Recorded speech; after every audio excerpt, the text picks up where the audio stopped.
Hello again. Here we go. 6.6 exponential decay. Alright, so we talked about exponential growth last time. This time we're going to do decay. So as you can imagine, when growth went upward, decay is going to be when we are decreasing and going down. So that actually brings me to the first sentence of the note sheet. Exponential decay happens when a quantity decreases by the same factor over intervals of time.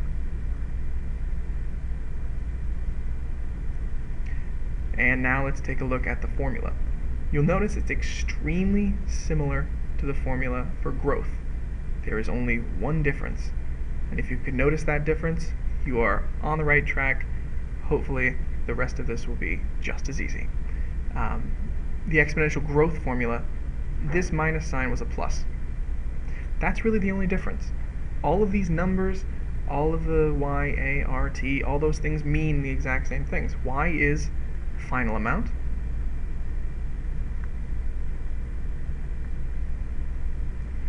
A is the initial amount.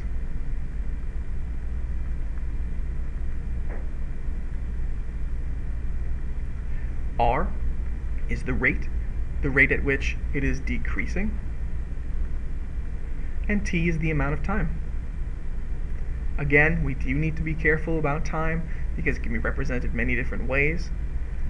And it can be, that one little piece of the equation that can dramatically change the answer that you get out. And just, as a helpful hint, for exponential growth, this value right in here will always be greater than 1, because it means you're taking one of that initial amount plus some other percentage right in here. For exponential decay, this value will always be less than 1, because you want to take some pieces of that initial value and constantly be taking away from it. So this number is greater than 1 during growth, less than 1 in decay. So what we first want to do is take a look at some tables.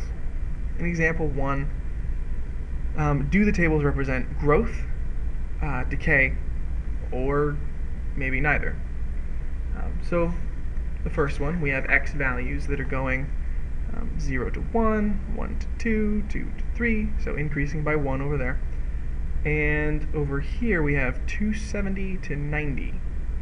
All right, we can think of that as subtracting 80, or we can think of that as dividing by 3, or multiplying by a third.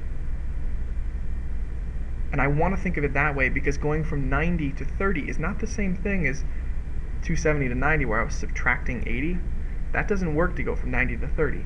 So I know that this isn't some sort of linear relationship. I need to be looking at this multiply by a third or divide by 3 because that also works from 90 to 30. I'm dividing by 3 or multiplying by a third, and 30 to 10 multiplying by a third. So as our x's increase, going from 0, 1, 2, 3, our y's are decreasing at a rate of 1/3. So this is representing decay. Now what about b? b goes from x values of 1 to 3, so that's plus 2. From 3 to 5, that's plus 2. And from 5 to 7, plus 2. What about the y's? The y's are going from 4 to 11. Okay, that's an interesting jump. 4 to 11, it's kind of like plus 7. So we can stick with that for now until we can think of a factor maybe that can multiply. 11 to 18. Wait, that's also plus 7. What about 18 to 25? Is that plus 7? Because then I know exactly what type of relationship we're looking at here. And indeed it is. I have a common difference each time, which means this one we're actually looking for as linear. And now C. C has x values that are going from 0 to 1, 1 to 2, 2 to 3, so they're increasing constantly. The y values are going 5 to 10, 10 to 20, 20 to 40. Now hopefully we can all see a very common factor here. 5 to 10, we might think of it as plus 5 initially, but the fact that it goes from 10 to 20 should immediately switch. 5 to 10 is times 2, 10 to 20 is also times 2, 20 to 40 is also times 2. So what we're doing here is growth, exponential growth. Okay, so we have an example here of decay, linear, and growth.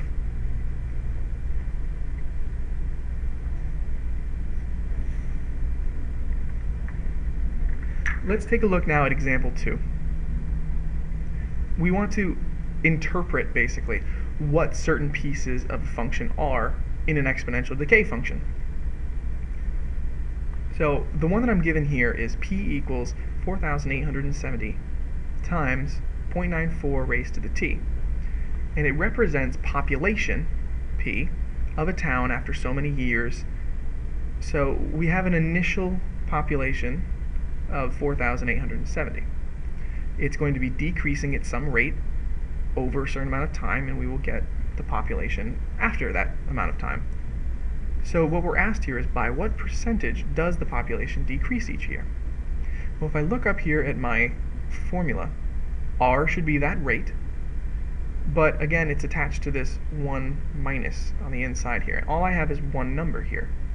So that means that that inside piece, that 1 minus r, equals 0.94. And if I solve this equation, I will get r. I will know what that rate is. So I would have to subtract 1. And what do I get when I do that? It might not be the most fun thing to do because it's 0.94 minus 1, so we're going negative. Negative 0.06 equals, what's left over here? A negative r.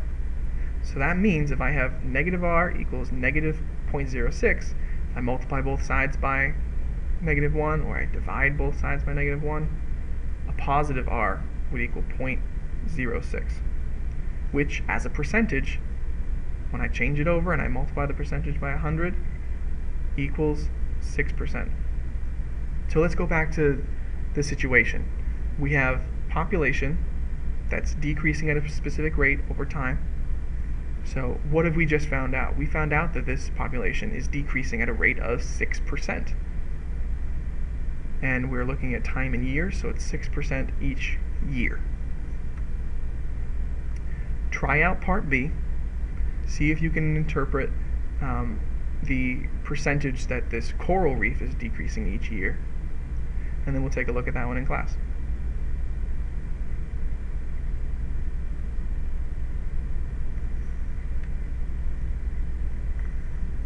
Alright. Lastly, I want to look at a real-life example again.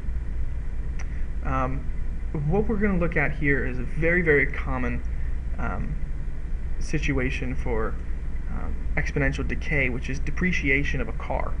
When you initially buy a car, it's brand new, a certain amount of money. In this case, it's $21,500, and it immediately starts to lose value the minute that you buy it.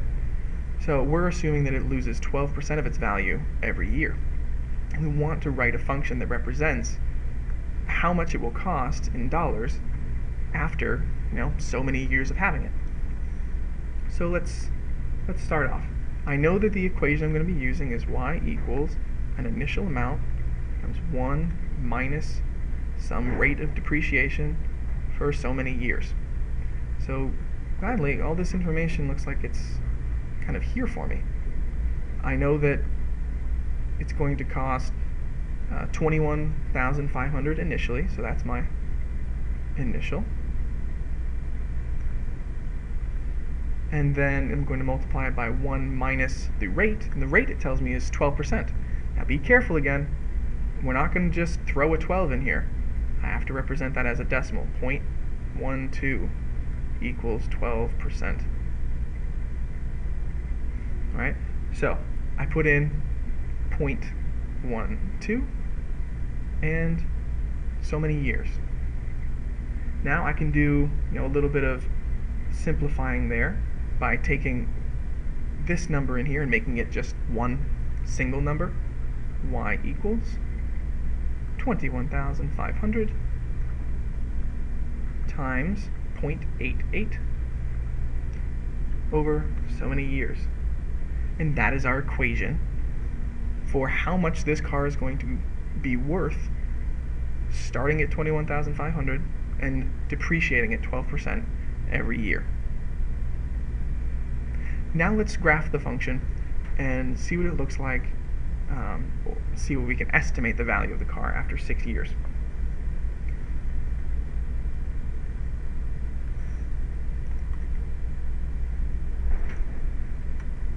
Well, I decided not to bore you with the creation of this graph, so I decided just to pause and make it. So what I've done here is on the bottom we're talking about years, so 1 year, 2 year, 3 year, 4 year, 5 year, and on the left side we're talking how much money the car is worth, and I chose a scale of $2,500 just to make the graph a little bit easier to see. So we start off at an initial amount of $21,500, and we've graphed a smooth curve of depreciation for the car. Now what I'm trying to do is estimate the car's value after 6 years. So I'm basically trying to look at where is the graph at 6 years. How much money does it look like it costs? Well, if I check this point here, it looks like at 6 years it costs about $10,000.